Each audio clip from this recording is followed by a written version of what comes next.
नमस्कार विद्यार्थी मित्रांनो, मी धनंजय मते. आपले इकॉनॉमिक्स बाय धनंजय मते या टेलिग्राम यूट्यूब चॅनलवर तुमचे सहर्ष स्वागत आहे. तसेच ही PDF जी आहे ही टेलिग्रामवर मी ऑलरेडी शेअर केलेली आहे. स्वराज्य अकॅडमी या टेलिग्राम चॅनलवर ही उपलब्ध झालेली आहे. तर इम्पॉर्टंट PYQ जे आहेत त्याचा आपण बऱ्यापैकी विश्लेषण करणार आहे आणि हे PYQ मोठ्या प्रमाणात आपण मेन्सचे घेतलेले आहेत आणि थोडे अवघड आपल्याला सिलेबसला मॅच होणार आहेत ते काही प्रीचे घेतलेले आहेत. पण जास्तीत जास्त प्रयत्न केलेला आहे की मेन्सचेच PYQ घ्यायचे, कारण की आपली टार्गेट संयुक्त मुख्य 17 डिसेंबरची एक्झाम आहे. तर या अँगलने हा महासंग्राम आपण हा दुसरा भाग आहे. यापूर्वी एक पहिला भाग आलेला आहे. त्यानंतर पहा, पहिलाच प्रश्न आहे राज्यसेवा पूर्व 2023चा आपल्याला वृद्धी आणि विकास हा घटक आहे त्या अंतर्गत हा विचारला गेलेला प्रश्न आहे. संतुलित वृद्धी दराचा उद्देश काय आहे? आपल्याला उद्देश विचारलेला आहे. उद्देश हा नेहमीच काय असतो? पॉझिटिव्ह असतो. सकारात्मक जो पॉइंट असेल तो बऱ्यापैकी उद्देश असतो. तो उद्देश मध्ये पहा, पहिलंच काय सांगितलेलं आहे? उत्पन्नाचा वृद्धी दर, त्यानंतर उत्पादन, तसेच नैसर्गिक साधन संपत्ती,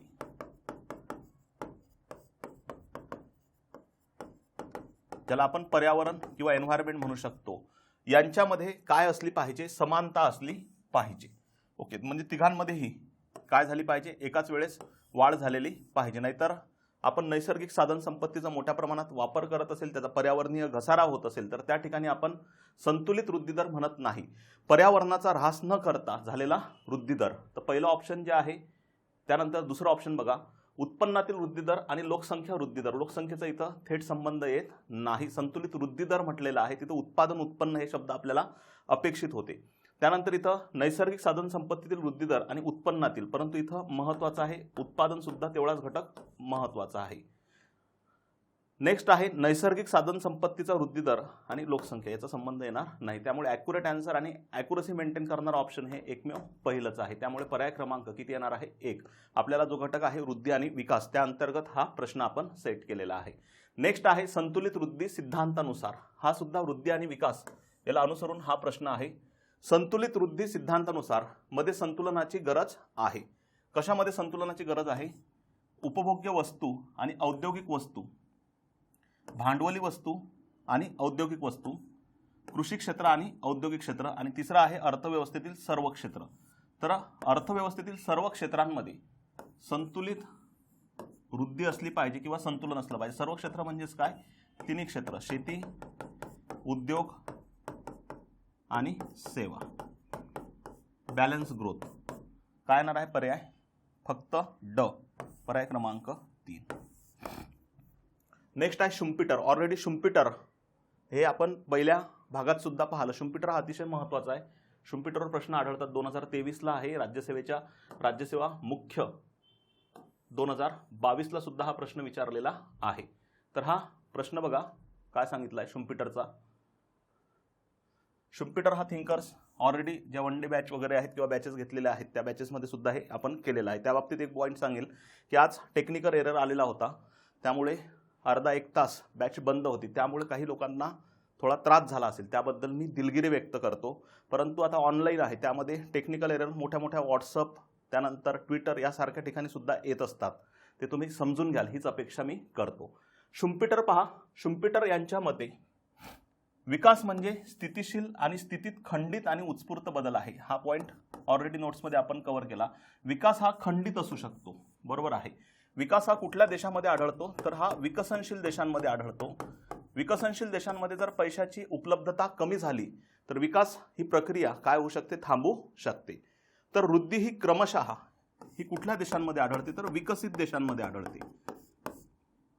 ही स्थिर आणि दीर्घकालीन म्हणजे कंटिन्युअस प्रोसेस आहे. यामध्ये बचत आणि लोकसंख्या या जो हळूवार बचत आणि लोकसंख्या वाढीमुळे होतो. तर वृद्धी म्हणजे क्रमशः स्थिर आणि दीर्घकालीन बदल.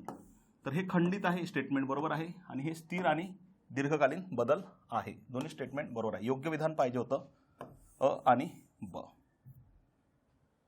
आर्थिक वृद्धीची पुढील संकल्पना ही कोणी मांडलेली आहे? राज्यसेवा मुख्य 2022चा प्रश्न आहे. आर्थिक वृद्धीची संकल्पना पहा. आर्थिक वृद्धी म्हणजे बचतीचा दर आणि लोकसंख्येत होणाऱ्या वाढीमुळे दीर्घकाळ क्रमाने स्थिरपणाने होणारा बदल होय. म्हणजेच हा सेकंड पॉईंट हा व्याख्येमध्ये कन्वर्ट केला कोण सांगितलेलं आहे? हे शुम्पीटर यांनी सांगितलेलं आहे. म्हणजे 2022चाच प्रश्न वृद्धीच्या बाबतीत हा रिपीट झालेला आपल्याला आढळतो पूर्व 2023ला. नेक्स्ट पहा, पुढीलपैकी कोणती उदाहरणं स्थूल देशांतर्गत उत्पादन म्हणजे जीडीपी याचा भाग नाही. ओके, जीडीपी मध्ये हे इन्क्लूड होणार नाही. हे आपल्याला अपेक्षित आहे. समग्रलक्षी अर्थशास्त्र 1.1 नंबरचा घटक आहे. पहा, कार निर्मितीसाठी वापरलेल्या टायरचे मूल्य. आता निर्मितीसाठी म्हटलेलं आहे, नवीन नाही. कार निर्मितीसाठी वापरलेल्या टायरचे मूल्य तेव्हा जेव्हा कार ही अंतिम वस्तू होणार तर हे टायरचं मूल्य जे आहे ती काय होणार आहे? मध्यमवर्ती वस्तू. मध्यमवर्ती वस्तू ही विचारात घेतली जात नाही. जुन्या वापरलेल्या पुस्तकांचे विक्री मूल्य. नवीन जर असेल तर ते येणार, जुन्या येणार नाही. म्हणजेच दुसरं सुद्धा चुकीचं आहे. हस्तांतरित देयक ट्रान्सफर पेमेंट हे गैरघटक उत्पन्न आहे. गैरघटक उत्पन्न विचारात घेतलं जात नाही. मालमत्ता विक्री व्यवहार मध्यस्थाला दिलेली दलाली. तर ही सुरुवातीला दिलेली दलाली आहे. विक्री किमतीमध्ये हे काय होणार? प्लस दलाली. नंतर जी किंमत तयार होणार तिला म्हणणार आपण अंतिम विक्री किंमत. ओके, तर ड नंबरचा पर्याय जो आहे हा जीडीपी मध्ये येऊ शकतो. म्हणजे कुठला येऊ शकत नाही तर अ, ब, क. पर्याय क्रमांक किती आहे? 2 आहे. पर्याय क्रमांक किती आहे? 2 आहे. नेक्स्ट आहे एकूण देशांतर्गत उत्पादन म्हणजे जीडीपी. एकूण राष्ट्रीय उत्पादन जीएनपी.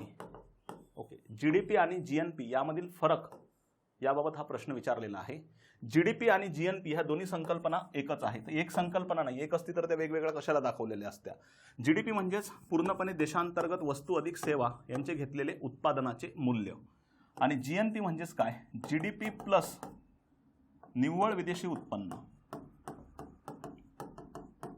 निव्वळ विदेशी उत्पन्न. पहिलं स्टेटमेंट जे आहे हे चुकीचं आहे. जीएनपी मध्ये देशातील उत्पादन घटकांनी परदेशात केलेली प्राप्ती मोजली जाते. म्हणजेच याचा अर्थ आहे जीएनपी मध्ये निव्वळ विदेशी उत्पन्न याचा समावेश होतो. हे स्टेटमेंट बरोबर आहे. त्यानंतर पहा, जीडीपी मध्ये देशातील उत्पादन घटकांनी परदेशात केलेली प्राप्ती मोजली जाते. तर जीडीपी मध्ये फक्त आणि फक्त देशांतर्गत ग्रॉस डोमेस्टिक म्हटलेलं आहे. या डोमेस्टिकमुळे फक्त केवळ देशांतर्गत. जीएनपी या संज्ञेत भांडवली घसारा वगळला जातो. तर जीएनपी मध्ये जीडीपी प्लस निव्वळ विदेशी उत्पन्न यांचा समावेश होतो.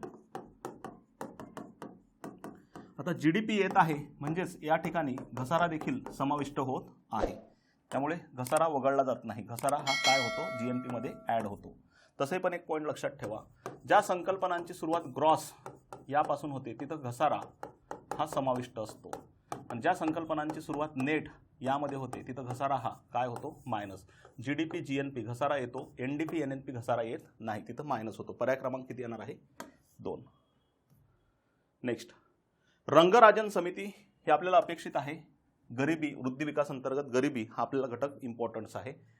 सी रंगराजन समिती आणि एक तेंडुलकर समिती आहे. तर रंगराजन समितीवर प्रश्नांची संख्या मागच्या काही दिवसांमध्ये थोडी जास्त आढळते. त्यामुळे आपण हा पॉइंट कव्हर केलेला आहे. सी रंगराजन समिती 2011-12 यासाठी दारिद्र्य व ग्रामीण भागासाठी रेषेची व्याख्या, शहरी भागासाठी रुपये. आता हे त्यांनी उपभोग खर्च सांगितला होता. उपभोग खर्च कधीची समिती 11-12ची आहे. उपभोग खर्च ग्रामीण भाग 32 रुपये आणि शहरी भाग किती रुपये? 47 रुपये असा त्यांनी सांगितलेला होता. तर शहरी भागासाठी 47 आणि ग्रामीण भागासाठी 32 रुपये. पर्याय क्रमांक किती येणार आहे? 47 आणि 32 एक कट.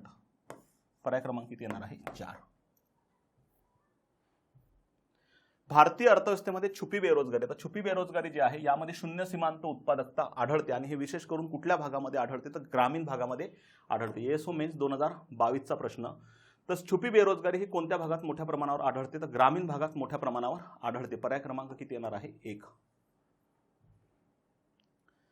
महात्मा गांधी राष्ट्रीय ग्रामीण रोजगार हमी योजना म्हणजे नरेगाबाबत प्रश्न आहे. योजनांबाबत एक स्पेशल व्हिडिओ बनवलेले आहेत, मागे 2 आहेत यात युट्यूबला चॅनलवर, ते तुम्ही बघून घ्या एक वेळ. नरेगा हा आंतरराष्ट्रीय पातळीवर पहिलाच अभूतपूर्व प्रमाणातील वेतनधारी रोजगार हमी कायदा आहे. आता नरेगा ऍक्ट जो आहे हा 2005चा आहे आणि नरेगाला सुरुवात जी आहे ही 2 फेब्रुवारी 2006ला झाली. कामाच्या बदल्यात अन्न योजना आणि संपूर्ण ग्रामीण रोजगार योजना ह्या 2 योजना नरेगामध्ये काय झालेल्या आहेत, विलीन झालेल्या आहेत. त्यामध्ये 100 दिवसाच्या रोजगाराची काय दिलेली आहे, हमी दिलेली आहे.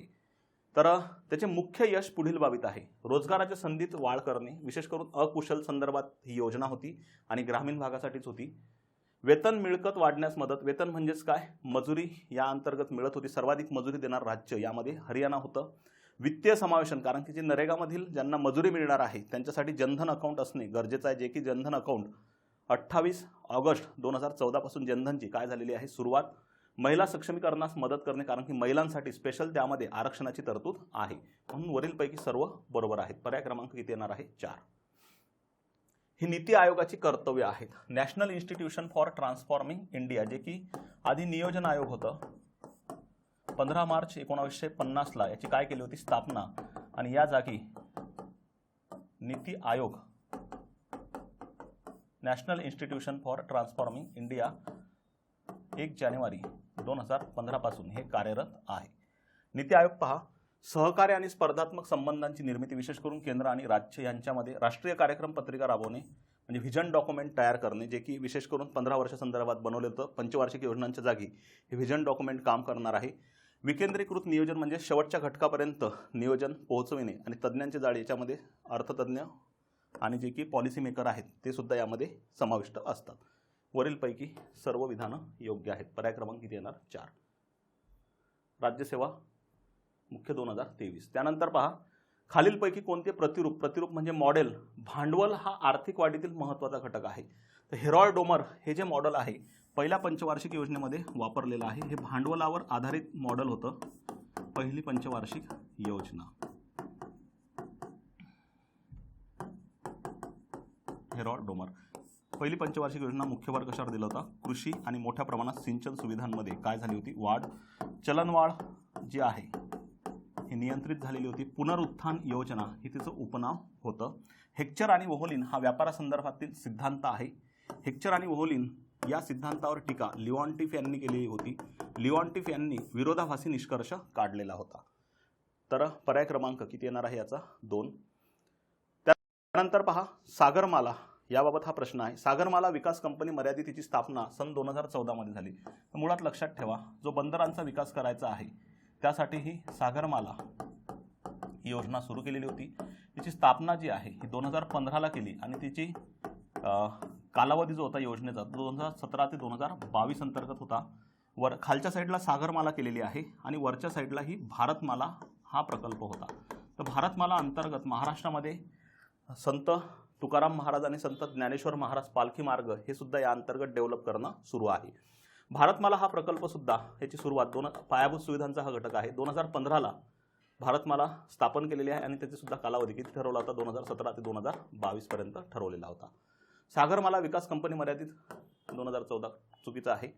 सागरमाला अंतर्गत प्रकल्पांची अंमलबजावणी खाजगी किंवा सार्वजनिक खाजगी भागीदारी पद्धतीने होते. ब नंबरचं बरोबर आहे. पर्याय क्रमांक 2. रस्ते विकासातील मुख्य समस्या कोणत्या आहेत? रस्ते विकासातील मुख्य समस्या म्हणजे विशेष करून यामध्ये रस्ते विकास जर आपण पाहिला तर रस्ते हे आपले 3 भागात डिवाइड आहे. ग्रामीण रस्ते ज्यांचं जाळं हे सर्वाधिक जास्त आहे, राज्य महामार्ग आणि नॅशनल हायवे यांचं जाळं कमी आहे, ओके, परंतु वाहतूक जास्त. जाळं कमी, वाहतूक जास्त, जाळं जास्त, वाहतूक कमी.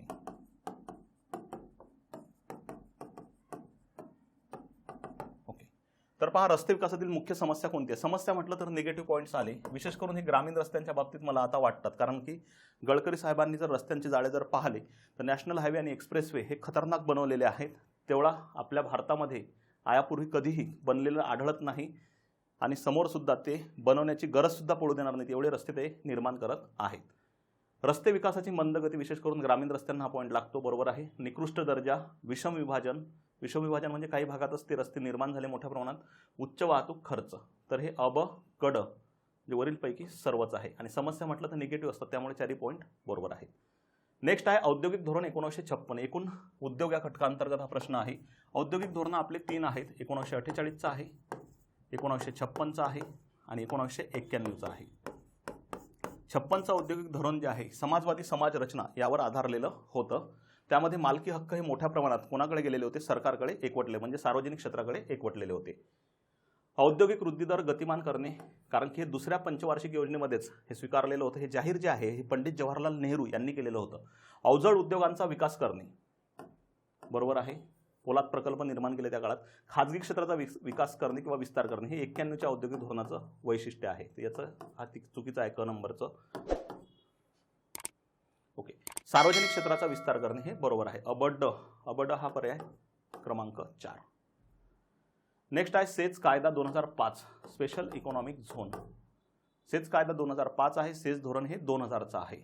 वस्तू व सेवांच्या निर्यातीसाठी काय देणे? प्रोत्साहन देणे. त्यानंतर व्यापारावरील निर्बंध पूर्णपणे न काढणे. पूर्णपणे निर्बंध काढणे चुकीचं आहे ते. निर्यात मर्यादित करणे, निर्यातीत वाढ करणे. देशी आणि विदेशी स्रोतांपासून गुंतवणुकीस प्रोत्साहन देणे हे बरोबर आहे. ए आणि डी पर्याय क्रमांक किती येणार आहे? 2. खालीलपैकी कोणते सहकाराचे मूलतत्वे नाही? सहकार घटक आहे आपल्याला. सहकाराची तत्वे. ऐच्छिक आणि खुले सभासदत्व हे स्टेटमेंट बरोबर आहे. एखादा व्यक्ती सदस्यत्व केव्हाही घेऊ शकते आणि केव्हाही सोडू शकते. लोकशाही नियंत्रण, एक व्यक्ती एक मत. सभासदांना ना आर्थिक सहभाग, सभासदांचा आर्थिक सहभाग पाहिजे. नामुळे हे स्टेटमेंट चुकलं आहे. पर्याय क्रमांक चुकीचं 3. सहकाराचे शिक्षण, सहकार चळवळ वाढीस लागावी यासाठी सहकार शिक्षण महत्त्वाचं. जागतिक सहकार चळवळ, इंटरनॅशनल कोऑपरेटिव्ह अलायन्स ज्या तत्वांवर आधारित आहे त्यात खालीलपैकी कोणते तत्व लागू होत नाही? म्हणजेच कुठलं तत्व लागू होत नाही? ऐच्छिक आणि खुले सभासदत्व बरोबर आहे. सभासदांचे केंद्रीभूत किंवा केंद्रीकृत नियंत्रण, केंद्रीकृत नाही तर विकेंद्रीकृत, चुकीचं. पर्याय क्रमांक 2. स्वायत्त स्वातंत्र्य, सहकारी संस्थांमधील सहकार्य, म्हणजे 1, 3 आणि 4 हे बरोबर आहे. भारतातील आर्थिक सुधारणा संदर्भात, आर्थिक सुधारणा ज्या आपण 2 प्रकारात केलेल्या आहेत, MES आणि दुसरी आहे सॅप स्ट्रक्चरल ॲडजस्टमेंट प्रोग्राम. स्थूल आर्थिक स्थिरीकरण म्हणजेच काय झालेलं आहे? MES आहे. या अंतर्गत 3 उपाययोजना केल्या. Currency devaluation, BOP adjustment, inflation control. Okay. चलनवाढीवरील नियंत्रण हे बरोबर आहे. वित्तीय आणि व्यवहार तोल यांचे समायोजन म्हणजेच BOP ॲडजस्टमेंट आणि इन्फ्लेशन कंट्रोल बरोबर आहे. आणि अवमूल्यन, करन्सी डिव्हॅल्युएशन हे सुद्धा यामध्ये येते. ओके. पहिलं स्टेटमेंट बरोबर. संरचनात्मक समायोजनामध्ये व्यापार, भांडवली प्रवाह सुधारणा, औद्योगिक नियमन यांचा समावेश. सोप्या भाषेमध्ये ह्या 3 सुधारणा सोडून currency devaluation, BOP adjustment, inflation control, इतर सर्व सुधारणा ज्या आहेत ह्या सॅपमध्ये केलेल्या आहेत, स्ट्रक्चरल ॲडजस्टमेंट प्रोग्राममध्ये. अ आणि ब दोन्ही योग्य आहे.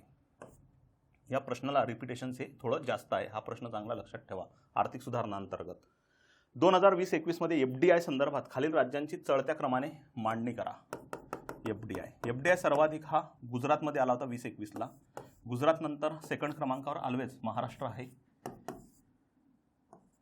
म्हणजेच क सर्वात शेवटी येणार. क सर्वात शेवटी म्हणजे पर्याय क्रमांक काय येणार आहे? 3. राजकोषीय तूट म्हणजेच महसुली प्राप्ती प्लस भांडवली प्राप्ती वजा एकूण खर्च बरोबर आहे. अंदाजपत्रकीय तूट प्लस कर्ज व अन्य देयता, इतर अन्य देयता बरोबर आहे. भांडवली प्राप्ती प्लस भांडवली खर्च म्हणजे ही भांडवली तूट आहे, हे येणार नाही. महसुली प्राप्ती प्लस महसुली खर्च हे महसुली तूट आहे, म्हणजेच हे तर ऑप्शन येणार नाही. फक्त म्हणणं चुकीचं आहे. अ आणि ब. पर्याय क्रमांक किती येणार आहे? 2. खालील जोड्या जुळवा वित्त आयोगासंदर्भात. बघा, वित्त आयोग आर्टिकल 280 नुसार राष्ट्रपती दर 5 वर्षाला स्थापन करतात, ज्यामध्ये एक अध्यक्ष आणि 4 सदस्य यांचा काय असतो? समावेश असतो. आणि एक प्रशासकीय व्यक्ती असतो, त्यांना आपण सचिव म्हणू शकतो. प्रशासकीय व्यक्ती. वित्त आयोगाच्या शिफारशी सरकारवर ह्या बंधनकारक नसतात. पहा, 15वा वित्त आयोग याचे अध्यक्ष नंदकिशोर सिंग म्हणजेच कोण होते? NK सिंग. त्यानंतर 14वा वित्त आयोग YV रेड्डी. 13वा वित्त आयोग विजय केळकर आणि 12वा कोण आहेत सी रंगराजन. तर हे पॉईंट चांगले लक्षात ठेवा. राज्यसेवा मुख्य 2020 तुमच्या आधीच्या कंबाईनच्या मेन्सला ग्रुप बीच्या या टाईपचे प्रश्न विचारलेले आढळतात. नेक्स्ट आहे वस्तू व सेवा करामध्ये म्हणजे GST मध्ये काय येत नाही. तर GST मध्ये मद्य हे विलीन केलेलं नाही किंवा समाविष्ट केलेलं नाही. त्यानंतर इंधन, पेट्रोलियम पदार्थ सर्वच हे सुद्धा GST मध्ये समाविष्ट केलेले नाही. ते 2 पॉईंट चांगले लक्षात ठेवा. काय येणार पर्याय पेट्रोल, पर्याय क्रमांक 3. तसेच जर टॅक्स जर म्हटलं तर सीमा शुल्क हे GST मध्ये समाविष्ट केलेलं आढळत नाही. 91 ची कर सुधारणा समिती राजा चलैया जे की भारतीय कर सुधारणांचे जनक म्हणून सुद्धा ओळखले जातात. विजय केळकर समिती ही 2002 ची आहे. LK झा समिती 1976 ची आहे. त्यानंतर M गोविंदराव हे वित्त आयोगामध्ये 14व्या सदस्य म्हणून यांनी काम केलेलं आहे. आंतरराष्ट्रीय नाणेनिधी म्हणजेच IMF 2 प्रमुख कामं कोणत्या आहेत IMFची? खालीलपैकी 2 प्रमुख कार्य कोणते? तर इंटरनॅशनल मॉनिटरी फंड आपल्याला व्यापारांतर्गत अपेक्षित आहे. IMF सदस्य देशांच्या विनिमय दराचे काय करते? नियंत्रण करते. बरोबर आहे. जर अवमूल्यन करायचं असेल तर IMF कडून तशी सहमती सुद्धा घ्यावी लागते. सदस्य देशांना परकीय चलन अपुरे पडल्यास आंतरराष्ट्रीय रोखता उपलब्ध करून देणे. बरोबर आहे. तर यामध्ये रिझर्व्ह ट्रांच पोझिशन किंवा IMF कडील आरक्षित निधी अंतर्गत कर्ज रक्कम दिली जाते. अविकसित सदस्य देशांना पायाभूत सुविधा आणि विकासासाठी मदत करणे विशेष करून वर्ल्ड बँक करते, IDA करते. हे काम IMF करत नाही. सदस्य राष्ट्रातील भाववाढ प्रत्यक्षपणे नियंत्रित ठेवणे, प्रत्यक्षपणे चलनवाढ नियंत्रणाचं काम हे 2च जण करतात. एक RBI त्यांच्या चलनविषयक धोरणातून आणि केंद्र सरकार त्यांच्या राजकोषीय धोरणातून. काय येणार पर्याय अ आणि ब, पर्याय क्रमांक 3. जर शासनाने शेतकऱ्यांना रोख मदत केली तर WTO निकषानुसार ते मध्ये समाविष्ट होते. म्हणजे WTOच्या ज्या बॉक्स संकल्पना आहेत, WTOच्या 3 बॉक्स संकल्पना आहेत. एक अंबर बॉक्स आहे, दुसरं ग्रीन बॉक्स आहे आणि तिसरं ब्ल्यू बॉक्स आहे. अंबर बॉक्समधील जे अनुदाने आहेत ती मर्यादित करण्यासंदर्भात सांगितलेलं आहे. जी अनुदाने सरकार कोणाला देत असते? शेतकऱ्यांना. अंबर बॉक्समध्ये जी अनुदाने आहेत ती अनुदाने विशेष करून सिंचन, खते, वीज आणि मिनिमम सपोर्ट प्राइस यासाठी दिली जाणारी अनुदाने आहेत. तर हे मर्यादित करण्यासंदर्भात सांगितलेलं आहे.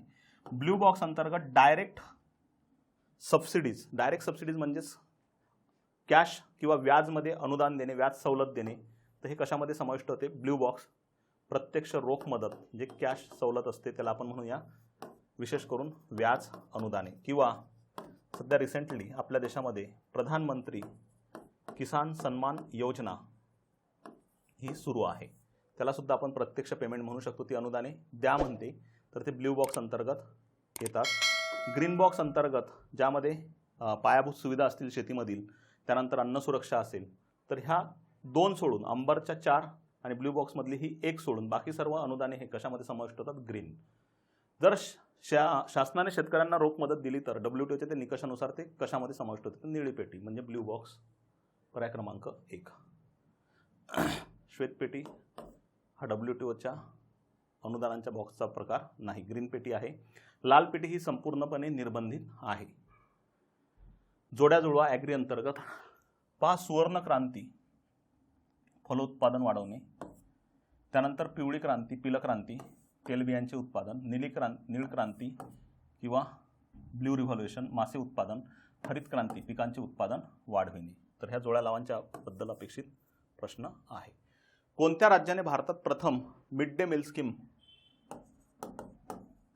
ही सुरू केलेली आहे? तर सर्वात आधी 1925ला हे ब्रिटिशांनी मद्रास प्रांतामध्ये सुरू केली होती, मद्रास महानगरपालिका. त्यानंतर जवळपास 1940च्या दरम्यान फ्रेंचांनी सुरू केली होती आणि जवळपास 60 ते 64च्या दरम्यान तामिळनाडूमध्ये के कामराज हे मुख्यमंत्री होते, त्यांनी सुरू केली होती. तामिळनाडू हे पहिलं राज्य आहे.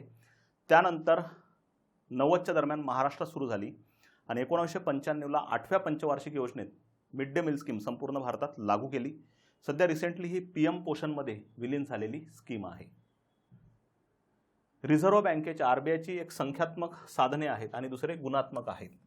तर संख्यात्मक साधनांमध्ये काय आहे ते खुल्या बाजारातील कर्ज रोख्यांची खरेदी आणि विक्री, याला म्हणूया open market operation. Bank rate, राखीव निधीचे बदलते प्रमाण, त्याला म्हणूया आपण CRR. त्यानंतर SLR, open market operation, bank rate, repo, उलट रेपो,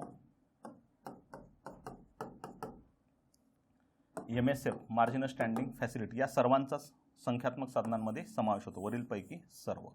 आणि गुणात्मक साधने जे आहेत त्यामध्ये कर्ज रक्कम व तारण यामध्ये गाळा ठरविणे, त्यानंतर उपभोग्य कर्जाचे नियमन व नियंत्रण, नैतिक समजावणी, प्रत्यक्ष कारवाई, प्रसिद्धी, हे साधनं जे आहेत ते गुणात्मक आहेत. पर्याय क्रमांक किती येणार आहे? 4. मानव विकास निर्देशांक ह्युमन डेव्हलपमेंट इंडेक्स HDI यामध्ये किती भागात डिवाइड झालेला आहे? 3. आरोग्य, शिक्षण आणि राहणीमान दर्जा, तर पर्याय क्रमांक किती येणार आहे? 3. आरोग्य, शिक्षण, राहणीमान दर्जा हे 3 आयाम आहेत. 0 ते 1च्या दरम्यान हा मोजला जातो. 0 कडून 1 कडे जाताना आरोग्य, शिक्षण, राहणीमान दर्जामध्ये काय होत जाते? वाढ होत जाते.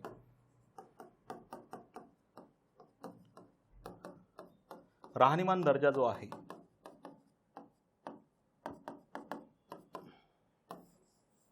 ग्रॉस नॅशनल इन्कम या आधारावर विचारात घेतला जातो, स्थूल राष्ट्रीय उत्पन्न. विषमता कमी करणे हे यांचे उद्दिष्ट नाही. मिलेनियम डेव्हलपमेंट गोल MDG मागच्या लेक्चर्समध्ये आपण बघितले. सस्टेनेबल डेव्हलपमेंट गोल SDG या दोघांची गरिबी कमी करणे हे उद्दिष्ट होतं. नियोजनाचं उद्दिष्ट सुद्धा गरिबी कमी करणं होतं. प्राथमिकता जी आहे नियोजनामध्ये ती आर्थिक वृद्धीला दिलेली होती, परंतु गरिबी कमी करणे, बेरोजगारी कमी करणे हे सुद्धा उद्दिष्ट होतं. प्राथमिकता ही आर्थिक वृद्धीला दिली होती, सोबतच राहणीमान दर्जा सुद्धा उंचावणे. जागतिक व्यापार संघटना याचा थेट गरिबीसोबत संबंध येत नाही. व्यापार वाढीस चालना देणे याबाबत हे काम करते. तर पर्याय क्रमांक किती येणार आहे? फक्त C, 4. ओके. तर या भागामध्ये जे प्रश्न बघितलेले आहेत आपण ते सिलेबसच्या आधारावर बघितले. SDG MDG यावर आपल्याला मागच्या वेळेस 2 प्रश्न विचारले, त्यामुळे SDG MDG कंटिन्यूस आपण कव्हर करण्याचा प्रयत्न करत आहे. सोबतच वृद्धी आणि विकास यामध्ये हा पॉईंट आपल्याला अपेक्षित वाटतो. मानव विकास, वृद्धी विकासमध्ये अपेक्षित वाटतो. RBI हे आपल्याला बँकिंग आणि वित्तीय घटक यामध्ये अपेक्षित आहे. त्यानंतर मिड डे मील स्कीम ही योजनांमध्ये अपेक्षित आहे. सुवर्ण क्रांती म्हणजे शेतीमध्ये अपेक्षित प्रश्न आहे. WTO व्यापारमध्ये अपेक्षित आहे. IMF व्यापारमध्ये अपेक्षित आहे. कर सुधारणा, कर आणि सार्वजनिक वित्तामध्ये अपेक्षित आहे. कर आणि सार्वजनिक वित्त, कर आणि सार्वजनिक वित्तामध्ये अपेक्षित, कर आणि सार्वजनिक वित्त.